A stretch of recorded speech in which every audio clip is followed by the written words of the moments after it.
Hello students, welcome to my online chemistry class. Students, इससे पिछली class में हमने क्लास नाइन्थ में चैप्टर थर्ड स्टार्ट किया था, जिसमें हमने स्पेशली डाल्टन्स एटॉमिक थ्योरी को पढ़ा था। उसके बाद हमने एटम्स क्या होते हैं उनकी डेफिनेशन के बारे में जाना। अब हम जो डिफरेंट एटम होते हैं उनके सिंबल्स के बारे में जानेंगे। जो भी एलिमेंट हमारे पीरियोडिक टेबल में होते हैं उनके सिंबल्स के बारे में यहाँ पर जानते हैं। तो उनका सिंबल कैसे लिखा जाता है और उन सिंबल्स को, जो बड़े बड़े नाम हैं, उनको हम लोग सिंबल्स की फॉर्म में लिखते हैं, छोटे छोटे फॉर्म में हम लिखते हैं ताकि हम उनका आसानी से यूज़ कर सकें। तो स्टूडेंट्स, आइए जानते हैं कि इनके सिंबल्स कैसे बनाए जाते हैं। स्पेशली जो है इनके नाम से मिलते जुलते ही सिंबल्स बनाए जाते हैं। खासकर आप देखें, एल्यूमिनियम का बनता है AL। ध्यान देने वाली चीज़ ये है, जब दो अक्षरों का सिंबल होता है तो पहला अक्षर कैपिटल होगा और दूसरा अक्षर स्मॉल होगा। ये चीज़ आपको ध्यान रखनी है। जैसे आर्गन है, आर्गन का AR है तो यहाँ पर A आपका कैपिटल है और R आपका स्मॉल है। आई होप आपको इतनी चीज़ें समझ में आ रही होंगी। इसके बाद ऐसे ही आप बेरियम को देखें, BA जो है इसका सिंबल है, B आपका कैपिटल रहेगा और A आपका स्मॉल रहेगा। इसके अलावा अगर कोई एलिमेंट जिसका सिंबल सिंगल लेटर से है तो वो आपका लेटर कैपिटल में बनाया जाएगा। जैसे कि आप यहाँ पर हाइड्रोजन देख सकते हैं, आयोडीन देख सकते हैं, ऑक्सीजन देख सकते हैं, नाइट्रोजन, पोटेशियम। जनरली इनके नाम से मिलते जुलते ही सिंबल्स होते हैं। कुछ ऐसे भी होते हैं जो इनके नाम से मिलते जुलते नहीं हैं। जैसे कि आप देख सकते हैं, पोटेशियम का आपका की है, थोड़ा सा अलग लगेगा आपको। तो ये सब चीज़ें जो हैं ये इनके सिंबल्स कहलाते हैं। इनका यूज़ हम लोग रिएक्शंस में करते आए हैं। तो चलिए आगे अब हम लोग जानते हैं उन एटम्स के बारे में। एटम्स को जानने से पहले, एटम के जो एटॉमिक मास है, एटॉमिक नंबर जानने से पहले हम इनके एटॉमिक मास को भी यहाँ पर डिस्कस कर लेते हैं कि एटॉमिक मास असल में होता क्या है। What is atomic mass? Atom काफ़ी छोटे साइज में होते हैं तो इनका वज़न भी काफ़ी कम होगा। इनका मास निकालना इतना आसान नहीं है। तो इसको जो है निकालने के लिए ये कार्बन के रिस्पेक्ट में हमने कार्बन 12 एटम का जो मास निकाला गया एक्सपेरिमेंट के थ्रू, उसी कार्बन 12 एटम के रिस्पेक्ट में हम सारे एलिमेंट का मास निकालने की कोशिश करते हैं। इसी को हम लोग बोलते हैं एटॉमिक मास। और इनकी जो यूनिट होती है जिसमें इनको मेज़र किया जाता है वो होता है आपका U, यानी कि जिसको हम लोग बोलते हैं एटॉमिक मास यूनिट। जैसे किसी भी मेज़रमेंट की यूनिट होती है लेंथ का मीटर, सेंटीमीटर, उसी तरह एटॉमिक मास की यूनिट आपकी होती है। इसको हम लोग U से डिनोट करते हैं और कहते हैं इसको एटॉमिक मास यूनिट।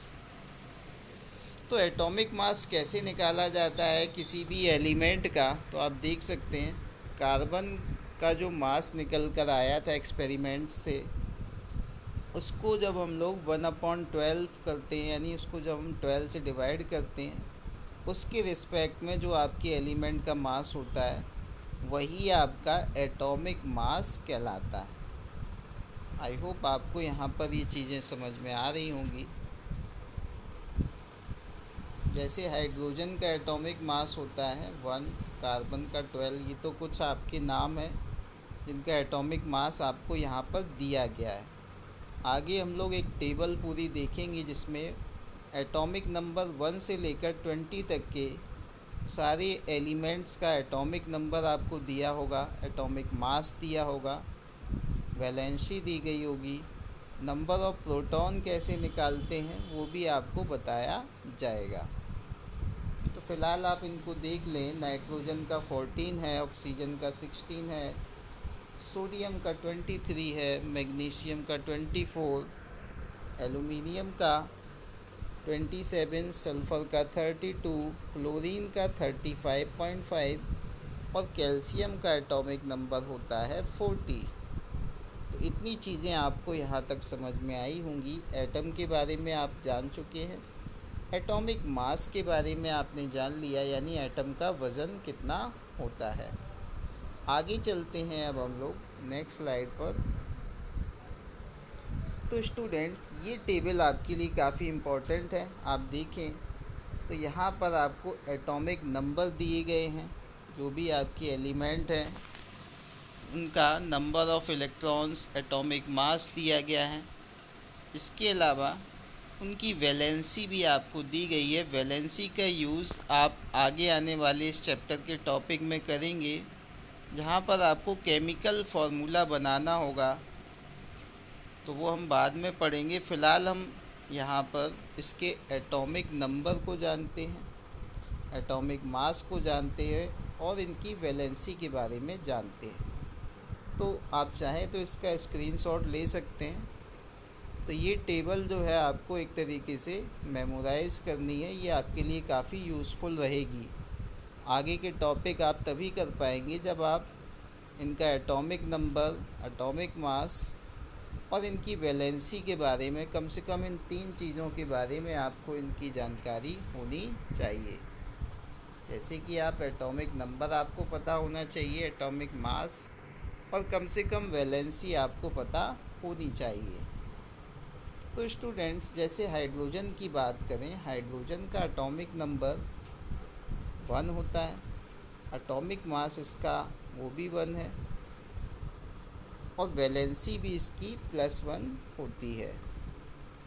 आगे अगर हीलियम की बात करें तो हीलियम का एटॉमिक नंबर आप देख रहे हैं 2 होता है, एटॉमिक मास इसका 4 है और वैलेंसी इसकी होती है 0।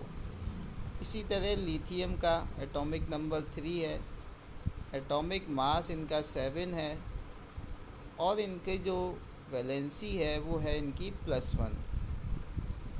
तो ये सारी चीज़ें आपको आसानी से समझ में आएंगी। फ़िलहाल आप इतना समझ लें कि एटॉमिक नंबर जो है, किस एलिमेंट का एटॉमिक नंबर कितना है, तो आप इस टेबल को जो है अच्छे से पढ़ लेंगे और इस टेबल की ये 3 चीज़ें आपको कम से कम याद करनी है। कितना आप सभी को समझ में आया? चलिए चलते हैं आगे।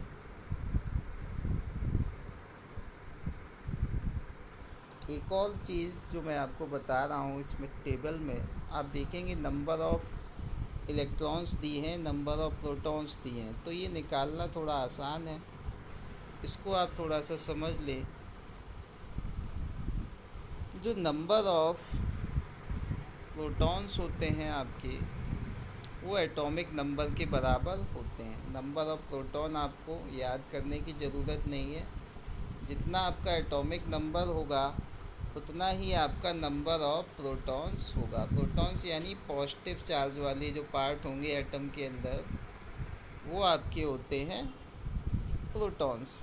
इसके अलावा इलेक्ट्रॉन्स की संख्या भी एटॉमिक नंबर, या हम कहें कि नंबर ऑफ़ प्रोटॉन के बराबर ही होते हैं नंबर ऑफ़ इलेक्ट्रॉन, यानी नेगेटिव चार्ज वाले। और तीसरी चीज़ आप देख रहे होंगे यहाँ पर न्यूट्रॉन्स। नंबर ऑफ़ न्यूट्रॉन्स की संख्या जो है वो कैसे निकालते हैं, तो उसके लिए एक फार्मूला है, आप जो कि आप इस फार्मूले को समझ लें। नोट्स में मैं आपको लिखवाऊंगा अभी। फ़िलहाल आप वो फार्मूले आप लिख लें, ताकि आप नंबर ऑफ़ प्रोटॉन, न्यूट्रॉन, ये सारे आप खुद से फाइंड आउट कर सकें। ये आपको याद करने की ज़रूरत, अगर आपने एटॉमिक नंबर और एटॉमिक मास याद कर लिया है, तो आप number of proton, number of electron और नंबर ऑफ़ न्यूट्रॉन खुद से निकाल सकते हैं। तो मैं फार्मूला बताने जा रहा हूँ, आप उसको नोट कर लेंगे। पहले मैं इसको रफ़ कर देता हूँ। तो फार्मूला स्टूडेंट क्या है?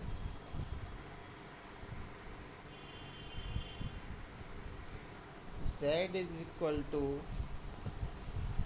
प्रोटॉन यानी P प्लस N, ये Z आपका क्या है? Z आपका होता है atomic mass, proton, number of proton जो भी हो वो आप यहाँ पर लिखेंगे। तो न्यूट्रॉन आप यहाँ से फाइंड आउट कर सकते हैं। न्यूट्रॉन यानी N का मतलब होता है नंबर ऑफ न्यूट्रॉन। अगर आपको एटॉमिक मास पता है और नंबर ऑफ प्रोटॉन आपको पता है तो न्यूट्रॉन आप इजीली फाइंड आउट कर सकते हैं। तो न्यूट्रॉन आपका क्या हो जाएगा? Z minus P. भाई पी आपका उस तरफ चला जाएगा तो ये फॉर्मूला आपका बन जाएगा न्यूट्रॉन के लिए Z minus P. I hope इतनी चीज़ें आपको समझ में आई होंगी। तो यहाँ से हम लोग नंबर ऑफ़ न्यूट्रॉन भी फाइंड आउट कर सकते हैं। फॉर एग्ज़ाम्पल आपको एक एग्ज़ाम्पल यहाँ पर ले लें। आप देखेंगे हम एग्ज़ाम्पल लेते हैं यहाँ पर कार्बन का एटॉमिक नंबर 6 है तो इसका प्रोटॉन यानी पी की वैल्यू भी 6 होगी, है ना। और एटॉमिक मास आप देखें इसका कार्बन का होता है 12 यानी Z की वैल्यू कितनी हो गई? 12। और नंबर ऑफ़ न्यूट्रॉन आपको निकालने हैं। N इज इक्वल टू अभी हमने क्या किया था? Z माइनस पी यानी एटॉमिक मास माइनस प्रोटॉन। तो जब आप इसको रखेंगे इस फॉर्मूले में 12 माइनस 6 आपका आ जाएगा 6। तो आप देखेंगे कार्बन में नंबर ऑफ़ न्यूट्रॉन भी आपके 6 दिए गए हैं इस टेबल में। तो वो आप आसानी से खुद से निकाल सकते हैं, वो चीज़ें आपको याद करने की ज़रूरत नहीं है। तो इतनी चीज़ें आपको समझ में आई होंगी। तो अब हम चलते हैं नेक्स्ट स्लाइड पर जहाँ पर हम जानेंगे मॉलिक्यूल्स के बारे में। एटम के बारे में हमने यहाँ पर जान लिया, अब हम चलते हैं मॉलिक्यूल्स की तरफ। Molecules is the smallest particle of an element. ये एलिमेंट के छोटे से पार्टिकल हैं जो कि इंडिपेंडेंटली एग्जिस्ट करते हैं और पूरी जो है एलिमेंट जैसी ही प्रॉपर्टी शो करते हैं। जैसे कि आप देखें, या फिर हम कह सकते हैं कि molecule is a group of 2 or more element that are held together by attractive force। Molecule क्या है? 2 या 2 से ज़्यादा एलिमेंट्स का ग्रुप हो सकता है जो कि किसी अट्रैक्टिव फोर्स से जुड़े हुए हों। आप यहाँ पर देखें, यहाँ पर नाइट्रोजन के 2 मिलते हैं तो बनता है N2। ऑक्सीजन के 2 एलिमेंट मिले तो बनता है O2 यानी ऑक्सीजन गैस। ऐसे ही आप देखें एक कार्बन और 2 ऑक्सीजन मिलके बनाते हैं CO2। तो ये आपके क्या हैं स्टूडेंट्स?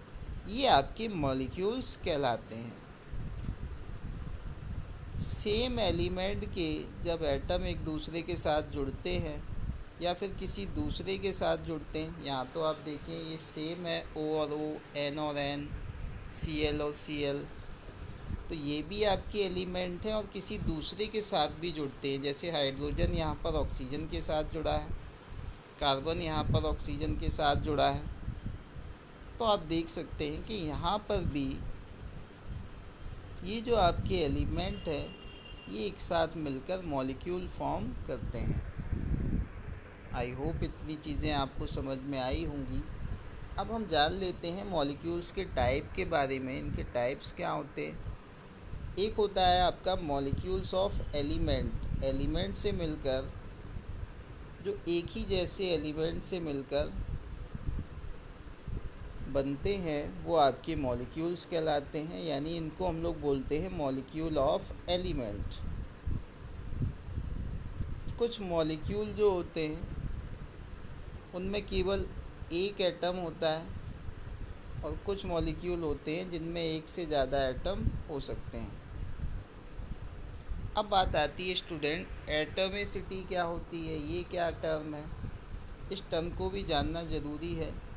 एटॉमिसिटी का मतलब ये है number of atom present in one molecule. किसी मॉलिक्यूल में नंबर ऑफ़ एटम यानी जितने एटम प्रेजेंट हैं इसी को हम लोग बोलते हैं एटॉमिसिटी। यानी कि जितने एटम से ये मॉलिक्यूल बना है उसी को हम लोग एटॉमिसिटी बोलते हैं। अब देखें आर्गन, इसमें तो केवल Ar एक ही मॉलिक्यूल है, तो ये आपका मोनो एटॉमिक है। सिंगल वालों को हम लोग बोलते हैं मोनो एटॉमिक, जबकि आप देखें ऑक्सीजन O2 में दो से मिलके बना है, दो ऑक्सीजन मिलके, तो ये आपका हो गया डाई एटॉमिक। और दो से अगर ज़्यादा हैं, जैसे कि आप देखें, तो ये आपके कहलाते हैं पॉली एटॉमिक। आई होप इतनी चीज़ें आपको समझ में आई होंगी। चलते हैं नेक्स्ट पार्ट पर, जहाँ पर हम लोग जानेंगे मॉलिक्यूल्स ऑफ कंपाउंड के बारे में। तो ये वो मॉलिक्यूल्स हैं जिसमें दो या दो से ज़्यादा अलग अलग टाइप के एलिमेंट्स मिलते हैं। आप देखें यहाँ पर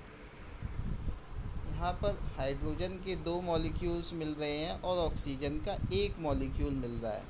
तो इस तरीके के जो आपके मॉलिक्यूल हैं, इनको हम लोग बोलते हैं मॉलिक्यूल्स ऑफ कंपाउंड। वहीं इसके अलावा आप और भी एग्जांपल देख सकते हैं, अमोनिया, नाइट्रोजन का एक मॉलिक्यूल और हाइड्रोजन के 3 मॉलिक्यूल यहाँ पर मिल रहे हैं। तो इतनी चीज़ें मेरे ख्याल से आपको समझ में आ रही होंगी, काफ़ी सिंपल हैं ये, इसमें कोई दिक्कत आपको नहीं होनी चाहिए। सो गाइस, आज की क्लास में हम इतना ही रखते हैं। नेक्स्ट क्लास में हम लोग आयंस के बारे में पढ़ेंगे और उसके बाद केमिकल फार्मूले बनाना सीखेंगे। तब तक के लिए thank you, take care and have a nice day.